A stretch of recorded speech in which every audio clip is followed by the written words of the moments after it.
If you turn all the lighting off, it's as dark as it can possibly get. It gets to the point where you would lose your bearings, you wouldn't know which way was up or down. You would hallucinate because it's just total darkness. It's part of our day-to-day job, so you sort of take it for granted, but if you stop to think about it, it's an unusual thing to be doing, walking on your own through a tunnel through the middle of London with millions of people around you, and you're on your own. I'm Ray Middlesworth, I'm a maintenance engineer on the Post Office Railway.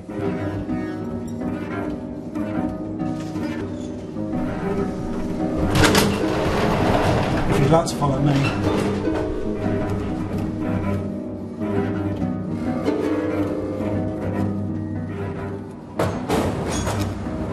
Driving this engine, you feel a feeling of independence because you are the only one in the cab, and it is a unique experience in that you can decide where you go. The road is set, but you can decide how far you go that day and when to stop, which is very unusual.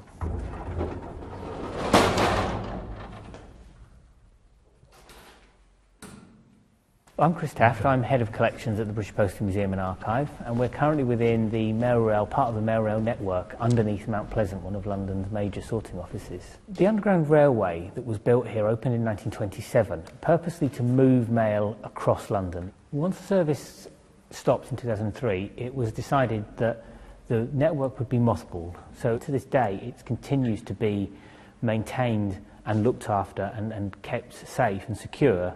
But the railway obviously has never operated since.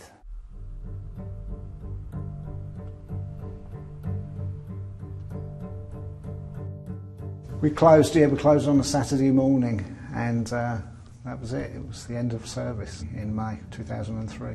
Yeah, the duty rosters are still hanging on the wall with the last names on it.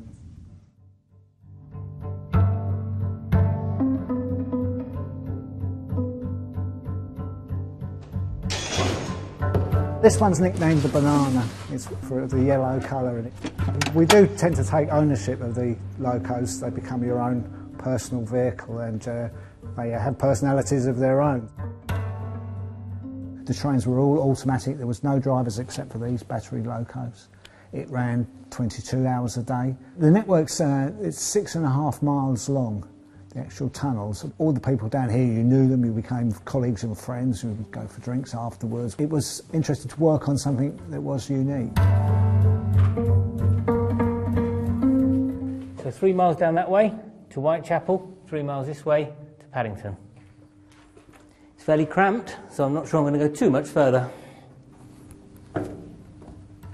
Railways have a fascination for people in general, and this one in particular because of its unique nature.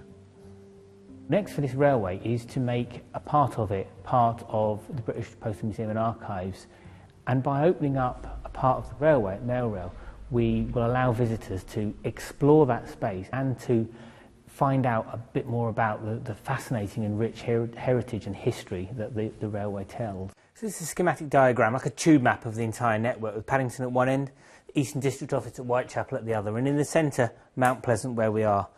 The Postal Museum's visitor ride would start here in the car depot, would come down along the platform, visit the platforms, around the loop, back round into the depot where the experience would finish. This would be a marvellous opportunity to come down here. I'm considerably lucky to have access to it and to be able to wander around it freely.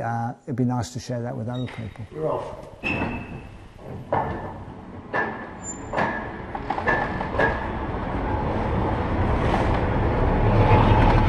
It's like having a giant train set, really.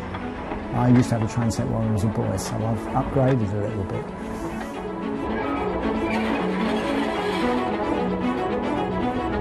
I do feel privileged to be one of the few people who've taken a ride on the train, because it isn't something everybody's been able to do, but hopefully with our project it'll be something that many more people will be able to do in the future.